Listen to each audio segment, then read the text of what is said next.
My name is Tafi, and today our myth is that 8-core processors are faster than quad-core processors. And the question that we will be investigating is, do processors with more active cores perform better than processors with fewer active cores? And the way we'll be testing is okay, I'm gonna be completely honest, I have no idea how a computer works or how we will be testing this. Can one of you guys help me out, please? Thank you. I got you, Todd. Whoa. Before you start. This isn't what we talked about. We didn't say we were gonna dress like this. We were gonna say we're gonna dress swagged. Exclusive. Todd, this is swag. You're looking like you're going to a funeral. Yeah, how much more exclusive could I gotten? Look at this! Todd, What? Todd. Okay. We just gotta roll with it, Todd. Okay. All right. So how we're gonna test this is we're gonna have two separate computers with the exact same processor model run through 4 different tests, 3 times for 4 different setups. The first setup will be 8 cores at 4 GHz. The second setup will be 8 cores at 2 GHz. The third setup will be 4 cores at 4 GHz, and then the last setup will be 4 cores at 2 GHz. And the benchmark softwares that we are going to run are Cinebench, 7-Zip, 3D Mark, and Dolphin. Okay. Now, before we move on, I do have one question from what you said. Okay. Are those dolphins right there? Right there? Yeah, right there. Maybe. You guys see they might be dolphins, beluga whales, though. They might be beluga whales. Mm-hmm. Yeah. They look like... Alright, let's get started. This is the first test we are running. This is a benchmark program called 3D Mark. The benchmark tells your computer to do a series of calculations. These calculations are very intensive on the computer. This allows us to compare a score which is created by measuring how many frames the computer creates over a period of time.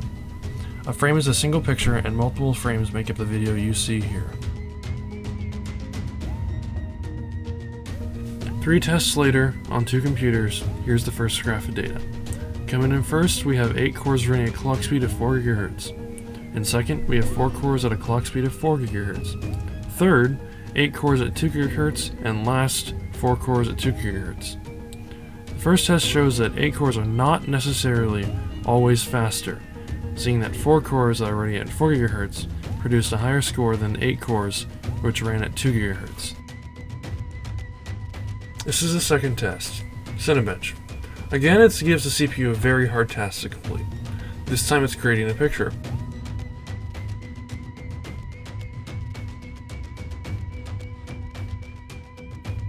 And here's the data. Looks fairly similar to the first test. 8 cores at 4 GHz in first, 4 cores at 4 GHz in second, 8 at 2 GHz in third, and 4 at 2 GHz in last.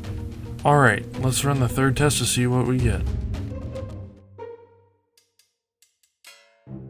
The test this time, unfortunately, is not very pretty, but is real world uses. What the benchmark is doing is compressing and decompressing a file. The bigger the numbers, the faster the computer can do these tasks. This is the third set of data, and as you can see, the trend is the same as the last 2 tests. This is the last benchmark we used. This program uses only 1 core of your CPU and has a completed task, which is to process a bunch of data. It is used to compare your CPU and the time it takes to complete a task to a Nintendo Wii's, so it will help you know if your computer can emulate Wii games. Here's some interesting data. This time, the shorter the bars, the faster the test was completed. Because this was a single core benchmark, this test depended entirely on how fast a single core could do a task, which is why you see the 8 core tests and the 4 core tests with the same clock speeds have nearly the same results. Todd, Dude. what are you wearing, dude? What am I wearing? What are you wearing? You told me to dress swagster. I thought we were supposed to dress formal. No, you complained last definitely told time. me to dress swagster because you told me I'm going to a funeral.